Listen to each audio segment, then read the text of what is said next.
seterusnya tuan-tuan. Okey, habis cerita pasal amanah ni. Alright, satu lagi benda yang saya viral baru-baru ni lah, benda yang dibangkitkan baru-baru ini berkenaan dengan IHR, International Health Regulatory tahun 2023, iaitu ada juga yang approach saya, kawan-kawan saya yang approach saya, yang menonton saya ni jugalah, doktor, datuk dan sebagainya. Ada juga kawan-kawan daripada NGO yang approach saya. Dia kata, Iswardi, you need to realise satu perkara. Apa dia? Saya kata, bahawa negara kita akan kehilangan sovereignty dia. Negara kita akan kehilangan dia punya, what do you call that, kedaulatan dia. Saya kata kehilangan bagaimana? Kalau kita tanda tangan satu peraturan yang ditetapkan oleh WHO, World Health Organization, dinamakan International Health Regulatory, yang direvise tahun 2005 kalau tak silap saya, sekarang ini dia nak revise baru, maka kita akan hilang kedaulatan kita. Dia kata, dan ada yang dah berdemo, dah mendesak. Sebab apa, baru-baru ni kan Menteri Kesihatan pergi ke Geneva untuk bincang perkara ini, mengatakan, adakah kita telah tanda tangan? Adakah kita telah tanda tangan IHR ini? Baik, dia macam ni tuan-tuan. IHR ini bukan dimulakan oleh Pakatan Harapan. Itu yang pertama. Benda ini dah dibincangkan even masa Khairi jadi Menteri Kesihatan. Benda ini dah dibincangkan. Kenapa? Sebab COVID. Sebab COVID lah perkara ini dibawa pada waktu itu dan perbincangan dilakukan, dan antara lain adalah melihat kepada ketidakbersediaan dunia apabila berlaku satu wabak pandemik, global pandemik seperti ini. So itu merupakan antara reason kenapa mereka mengatakan kita perlu ada satu national ataupun international regulatory atau peraturan international yang mana kita kena selaras supaya kalau berlaku lagi pandemik seperti mana yang berlaku pada tahun 2020, kita bersedia pada waktu itu. So perbincangan dilakukan dan salah satu benda yang dimasukkan di dalam IHR tersebut, kalau saya nantilah, ini saya tak nak bawa regulation itu satu persatu.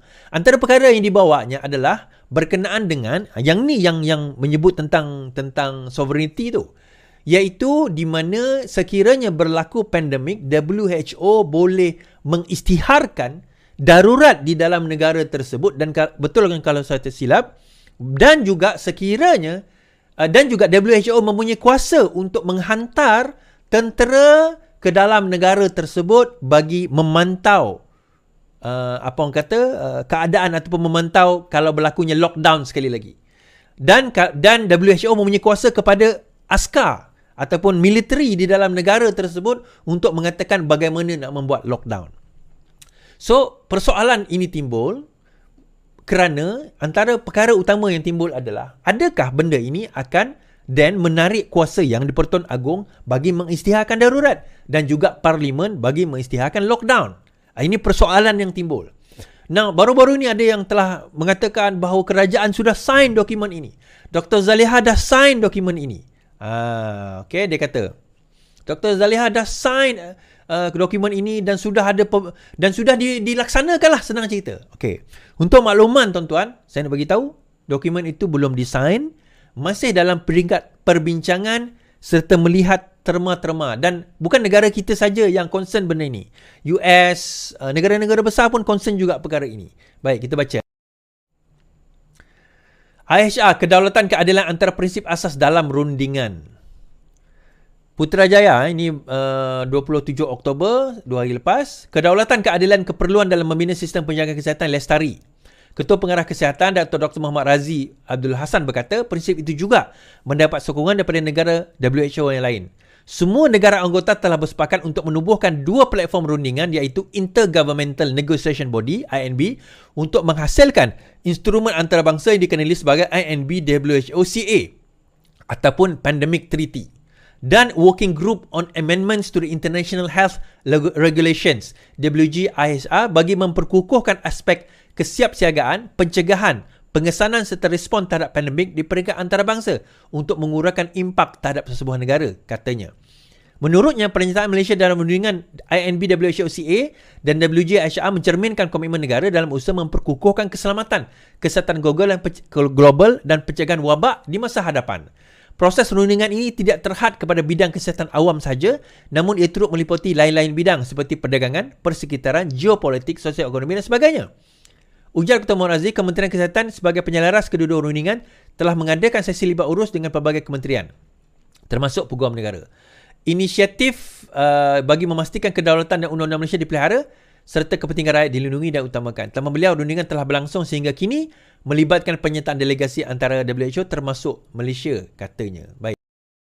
So, dalam hal ini kalau kita nak lihat bahawa sebenarnya yang pertama belum ada apa-apa persetujuan lagi.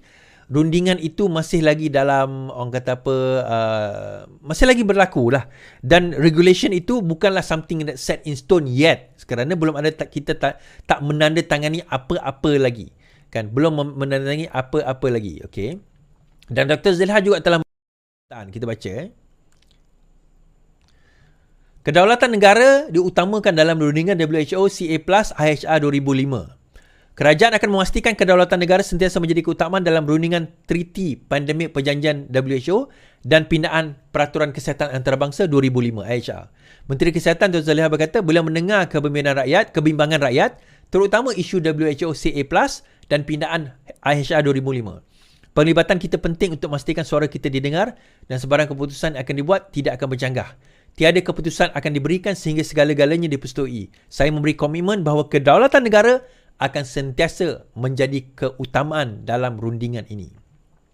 Persatuan Perubatan Islam sebelum ini dilaporkan menuntut kerajaan membantah rundingan WHO dan IHR kerana dikhuatiri akan mengancam kedaulatan negara.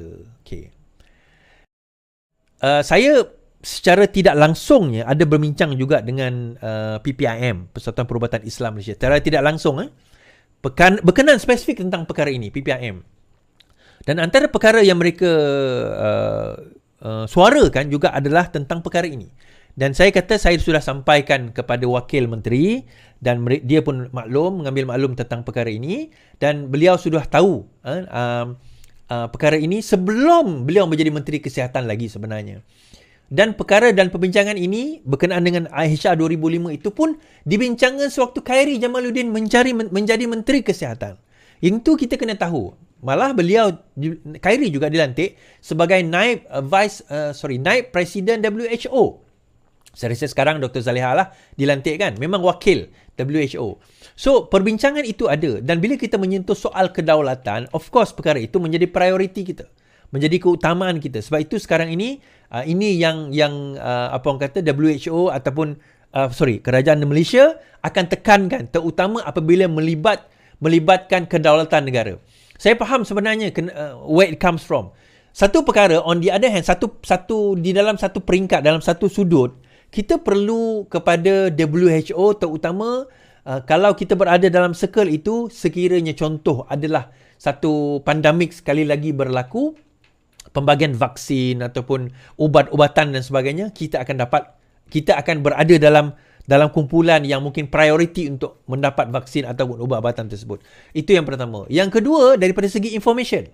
Bila kita berada dalam satu global satu global entity, kita akan dapat informasi secara global, secara international, di mana kita boleh berkongsi maklumat-maklumat yang mungkin pada masa itu dianggap sensitif. Contohnya travel. Kan masa itu kita nak kena tutup negara, nak kena travel dan sebagainya. Saya ingat ni masa mula-mula dulu orang salahkan Wan Azizah tak tutup negara pada waktu itu, tak tutup negara. Pada masa itu tak tutup negara, dalam masa berapa bulan tu baru 20 orang kena COVID, tu pun tak ada meninggal. Kan? Lepas itu yang meninggal berapa puluh ribu. Sekarang ni saya tak tahu dah jumlah, saya dah lost track. Berapa yang kena, berapa yang meninggal. Baru ni semalam saya ada meeting dengan kawan saya, dia pun kena dan ditidurkan selama 12 hari. Dan dia cerita dia ada 4 orang yang ditidurkan. Dia kata 4 orang dan dia salah seorang. 3 meninggal dunia. Dia alhamdulillah umur dia panjang, dia hidup. Tapi pada dia dan keempat-empatnya disebabkan oleh COVID juga. So tuan-tuan, benda macam ni yang ialah kita kena aware dan sebagainya lah. Dan kita sebagai negara, dalam pada kita nak kena menjaga kedaulatan, dalam masa sama kita kena timbang juga. Kita juga kena timbang dengan keperluan kita untuk menjaga keselamatan rakyat kita. So both kena memain peranan dalam perkara ini. Nak buat demo tu kenapa? Ada orang sponsor ke? Ada nan. Saya tak pastilah ada nan. Ada orang sponsor ke apa, saya tak pasti. Tapi apa yang kita dah maklumkan kepada PPIM, bahawa dokumen itu belum ditandatangani. Kita tak ada tanda tangan mana-mana dokumen untuk menyerahkan apa-apa sovereignty kita. Dan semua ini masih dalam peringkat rundingan. Bukan setakat kita. Bukan setakat negara kita. Seluruh dunia. We're talking about the whole world. dan rundingan itu sepatutnya ataupun perkara itu sepatutnya and berlaku pada hujung tahun ini, kalau tak silap saya hujung tahun ini, dan sepatutnya sudah ada new amendment untuk dibawa balik ke negara masing-masing, dan dia bukan menteri itu datang lepas datang dia sign terus, tak. Menteri itu datang, dia ada dokumen, dia kena bawa balik dokumen tu ke negara masing-masing dan kena serahkan kepada bahagian jabatan kepada peguam negara. Dan peguam negara pula akan berbincang. Sebab itu kita ada menteri di Jabatan Perdana Menteri Hal Ehwal Undang-Undang, Azalina pula kena tengok ada kepakaran undang-undang untuk nak meninjau adakah perkara ini encroaching ataupun melangkaui daripada keperluan undang-undang negara kita. So benda-benda macam tu bukan Menteri Kesihatan seorang yang akan decide. So akhir sekali yang akan kata sign or not sign adalah Perdana Menteri. So Perdana Menteri akan dengar daripada semua, daripada diplomat, daripada Menteri Undang-Undang, daripada AGC, daripada Menteri Kesihatan, daripada semua. Dan baru Perdana Menteri buat keputusan untuk sign atau tidak sign. Tapi itu pun Perdana Menteri saya rasa bukan dia seorang kena buat keputusan. Kabinet kena putuskan. So proses itu panjang. Walaupun mungkin katalah undang-undang tu katalah IHR tu complete pada hujung tahun ini, berkemungkinan benda itu akan dibawa ke Parlimen dan dia akan berterusan lagi. Dia akan ada berterusan lagi sehingga berkemungkinan tahun hadapan. Mungkin tahun satu lagi. Benda itu akan dibawa ke dalam Parlimen, dibahaskan, pembangkang akan tahu, kita rakyat juga akan tahu. Mungkin akan ada white paper berkenaan dengan perkara ini. So, it's a long process. Dia bukan semudah itu nak serahkan kedaulatan negara kita. Baik.